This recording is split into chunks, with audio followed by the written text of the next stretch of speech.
Assalamualaikum warahmatullahi wabarakatuh. Waalaikumsalam warahmatullahi wabarakatuh. Selamat pagi anak-anak. Selamat pagi, Bu. Bertemu kembali dengan Ibu di pembelajaran Bahasa Indonesia kelas 3. Tema 3, benda di sekitarku. Subtema 1, aneka benda di sekitarku. Pembelajaran kedua.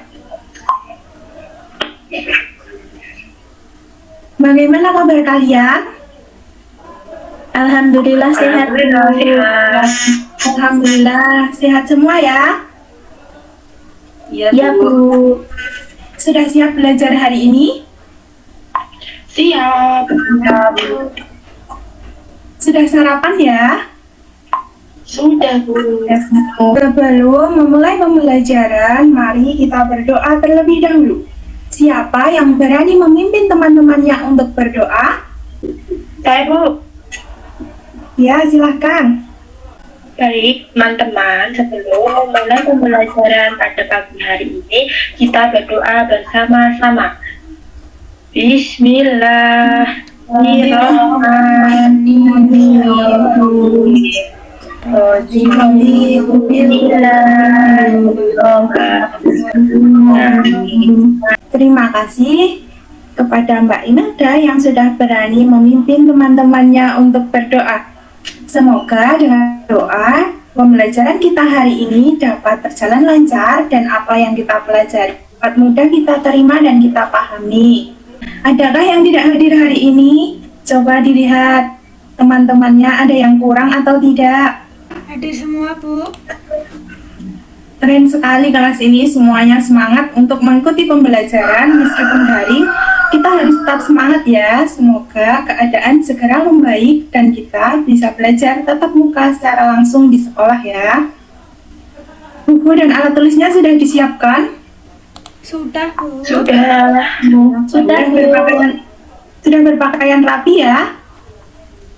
Sudah. Coba Ibu cek yang Ibu panggil, silahkan bisa menyalakan kamera dan mic-nya. Bapak atau Ibu yang mendampingi bisa membantu Ananda untuk menyalakan mic dan kameranya ya. Siti Mutia hadir atau tidak? Hadir, Bu. Wah, bagus. Coba sudah rapi atau belum ya? Wah, sudah rapi. Ya, bagus sekali Mbak Mutia. Kemudian Mbak Septi, ada tidak ya Mbak Septi? Halo, Bu. Wah, rapi sekali Mbak Septi. Mbak Vivin. Saya, Bu. Iya, rapi sekali Mbak Vivin juga. Kemudian siapa lagi ya? Mbak Imelda, ada tidak Mbak Imelda? Hadir, Bu. Wah, rajin. Mbak Vita, ada tidak Mbak Vita? Hadir, Bu. Wah, bagus sekali. Mbak Vita juga hadir ya. Jadi semuanya sudah siap untuk belajar hari ini? Siap, Bu. Ya, biar lebih bersemangat, kita bernyanyi terlebih dahulu. Hari ini kita menyanyikan lagu Garuda Pancasila. Silakan anak-anak bisa on mic.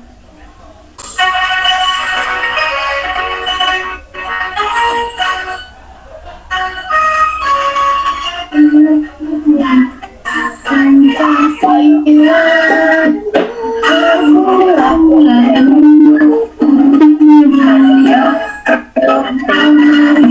Terima kasih semuanya, semangat sekali hari ini menyanyikan lagu Garuda Pancasila. Ada yang bisa menyampaikan makna yang bisa kita ambil dari lagu Garuda Pancasila? Ayo, Bu.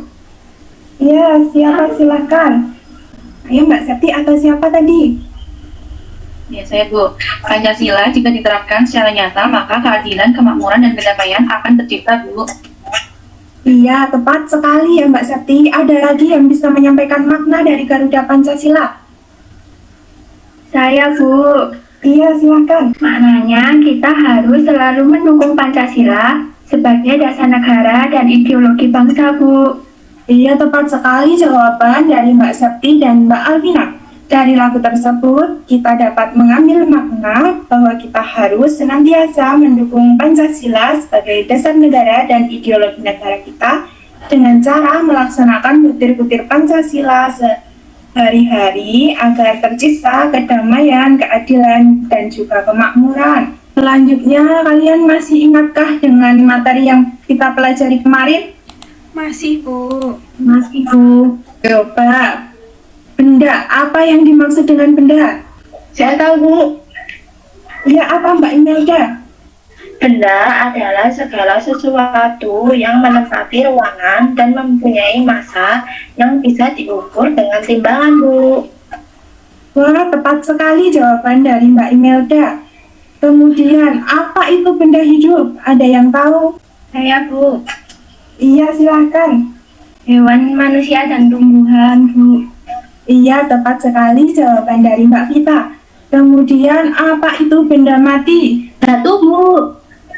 Iya, benar, batu. Kemudian ada gelas, ada pasir, dan banyak lagi ya.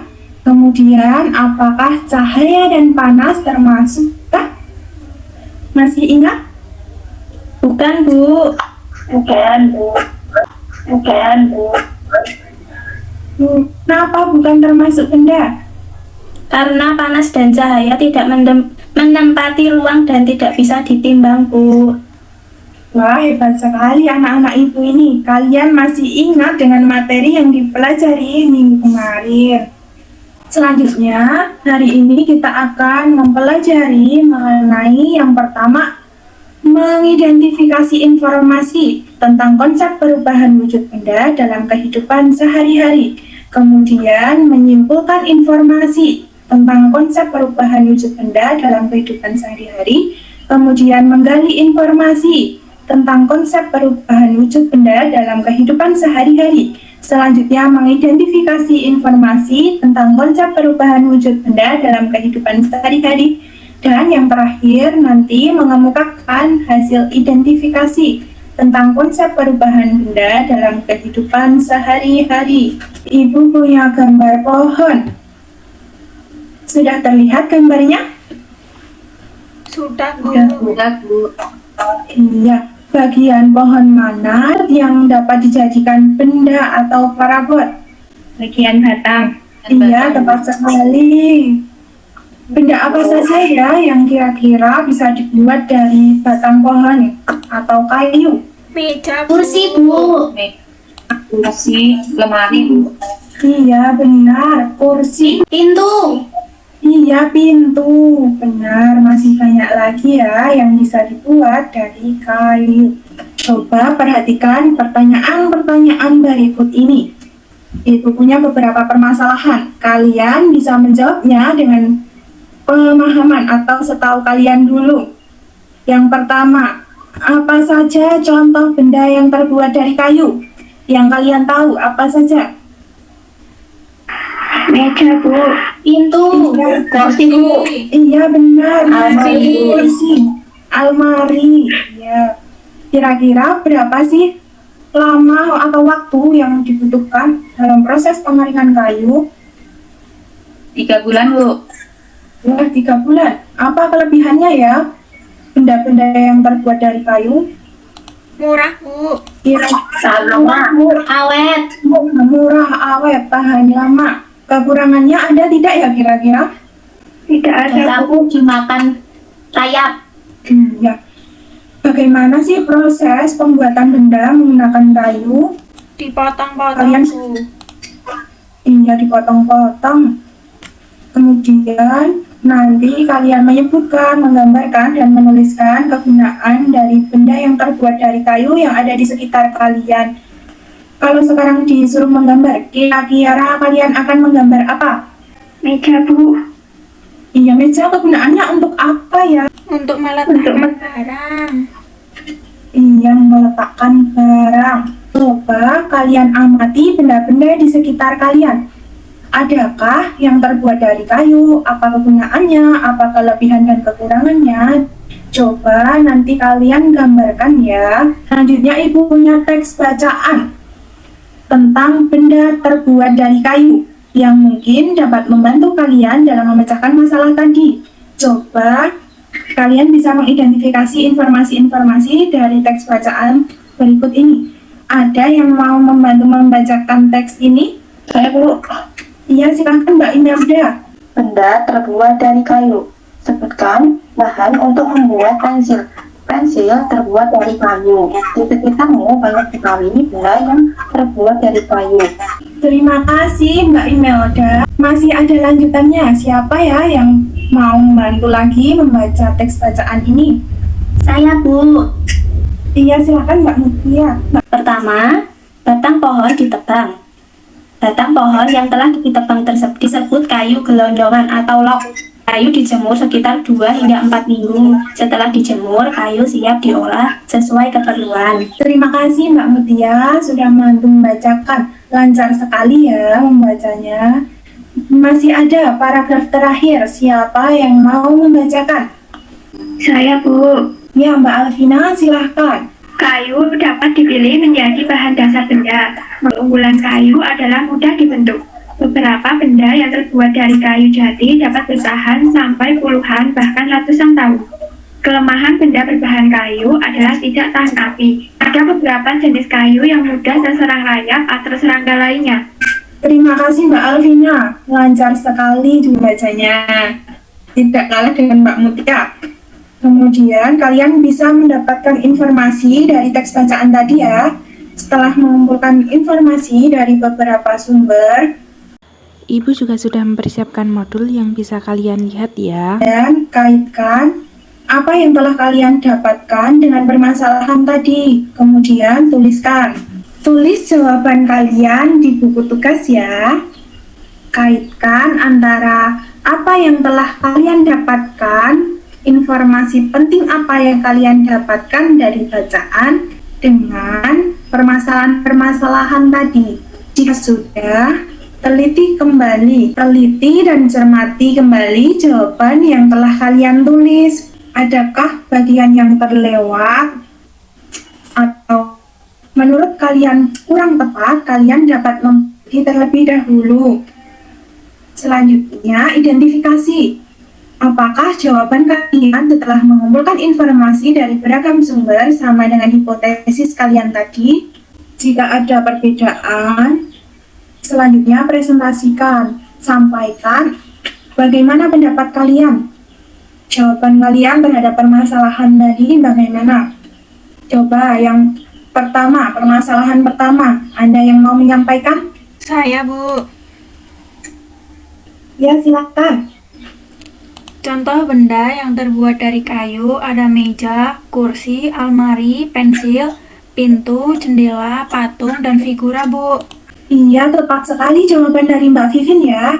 Contoh benda yang terbuat dari kayu. Ada meja, kursi, almari, kemudian pensil, jendela. Apa lagi ya tadi? Patung, kemudian figura. Benar sekali jawabannya. Selanjutnya, siapa yang mau menyampaikan pendapatnya tentang permasalahan yang kedua? Saya, Bu. Yang nomor 2, waktu yang dibutuhkan untuk proses pengeringan kayu adalah 2 hingga 4 minggu, Bu. Iya, tepat sekali jawaban dari Mbak Mutia. Waktu yang dibutuhkan untuk proses pengeringan kayu adalah 2 hingga 4 minggu. Selanjutnya, siapa yang mau menyampaikan pendapatnya terkait permasalahan yang ketiga? Saya lagi boleh, Bu. Boleh, silahkan Mbak Mutia. Jadi kelebihan dari kayu adalah mudah dibentuk dan beberapa benda yang terbuat dari kayu dapat bertahan puluhan hingga ratusan tahun, Bu. Sedangkan kelemahannya tidak tahan api dan tidak tahan rayap, Bu. Jawaban dari Mbak Mutia ini, kelebihan dari kayu adalah mudah dibentuk dan beberapa benda dari kayu bisa bertahan hingga ratusan tahun. Sedangkan kelemahannya tak tahan api, mudah terbakar, dan tidak tahan rayap. Jadi kalau kalian punya barang dari kayu, jangan didekat-dekatkan dengan api dan jangan diletakkan di tempat yang lembab ya. Sekarang permasalahan nomor 4. Siapa yang mau menyampaikan? Saya, Bu. Iya Mbak Imelda, kan? Jadi, proses pembuatan benda dari kayu yaitu pertama, logam ditebang. batangnya yang berbentuk gelondong atau log. Kemudian dipotong sesuai kebutuhan, lalu dijemur biar awet, dan kemudian dibungkus sesuai kebutuhan, Bu. Iya, tepat sekali Mbak Imelda. Mbak Imelda sudah menyampaikan proses pembuatan benda kayu. Mulai dari pohon ditebang, kemudian menjadi londong, dipotong, kemudian dijemur, dan dibentuk. Yang terakhir, siapa yang mau menyampaikan? Saya, Bu. Yang pertama ada meja untuk meletakkan barang. Yang kedua kursi untuk duduk. Yang ketiga pensil untuk menulis. Yang keempat almari untuk meletakkan baju, Bu. Iya, sama Mbak Alvina. Di tempat Ibu juga ada meja. Fungsinya juga untuk meletakkan barang. Almari di tempat Ibu juga untuk meletakkan baju. Pensilnya untuk menulis. Masih ada banyak lagi ya benda yang terbuat dari kayu dan fungsi-fungsinya. Kemudian ada yang mau membantu menyimpulkan? Mbak Vita dari tadi belum kelihatan. Bisa membantu menyimpulkan? Ayo. Bisa, Bu. Cara membuat perabotan dari kayu yaitu pertama kita harus menebang pohon dan diambil gelondongannya, lalu dibawa ke pabrik. Setelah itu dipotong-potong lalu dijemur dan diolah. Sudah, Bu. Ya, tepat sekali kesimpulan yang diberikan oleh Mbak Vita. Oke, bagaimana pembelajaran hari ini? Menyenangkan ya? Bagi yang ingin bertanya, silahkan bertanya. Untuk mengetahui jawaban-jawaban tadi, jawaban-jawaban atas permasalahan tadi, kita dapat mengidentifikasi, menyimpulkan, menggali informasi dari lingkungan sekitar, dan teks bacaan yang berjudul benda terbuat dari kayu. Kemudian informasi yang telah kita dapatkan, kita identifikasi kembali dan disesuaikan dengan permasalahan, kemudian dikemukakan dalam bentuk lisan, tulisan, visual, menggunakan kosakata baku dan kalimat yang efektif. Adakah yang ingin ditanyakan dari pembelajaran kita hari ini? Belum, Bu. Ya, sudah paham ya dengan apa yang kita pelajari hari ini? Sudah. Hari ini pembelajaran berjalan bagus dan lancar sekali. Kalian semangat sekali. Ini ada soal evaluasi karena nilai kalian sudah berada di atas KKM semua, jadi ini untuk pengayaan. Silahkan dikerjakan ya. Pertemuan selanjutnya kita akan bahas bagaimana cara mengidentifikasi kosakata baku dalam teks dan mengidentifikasi kalimat efektif dan kalimat tidak efektif dalam teks bacaan. Bagaimana perasaan hari ini? Pembelajaran hari ini menyenangkan tidak? Kalau kau suka hati, tepuk tangan. Kalau kau suka hati, tepuk tangan. Kalau kau suka hati, mari kita lakukan. Kalau kau suka, tepuk tangan. Ya, terima kasih semuanya sudah mengikuti pembelajaran dengan semangat. Kalian di rumah harus selalu menjaga kebersihan dan kesehatan. Mencuci tangan, kalau keluar rumah jangan lupa pakai masker, jangan sering-sering keluar ya. Kemudian jangan berkerumun. Kalian juga harus belajar mengerjakan tugas kalau ada tugas. Kalau tidak ada tugas, kalian juga bisa mengulang materi yang kita pelajari sebelumnya dan menyiapkan apa yang akan kita pelajari berikutnya. Kalian juga harus membantu orang tua di rumah, menyapu, memasak, atau membantu mencuci, atau membantu lainnya ya. Untuk mengakhiri pembelajaran pada pagi hari ini, mari kita berdoa. Siapa yang mau membantu teman-temannya untuk berdoa? Saya, Bu. Iya, silahkan. Siapa tadi, Mbak Mutia? Baik, teman-teman. Sebelum mengakhiri pembelajaran hari ini, kita berdoa bersama-sama dulu ya. Bismillahirrahmanirrahim. Allahumma arina al-haqqa haqqan warzuqna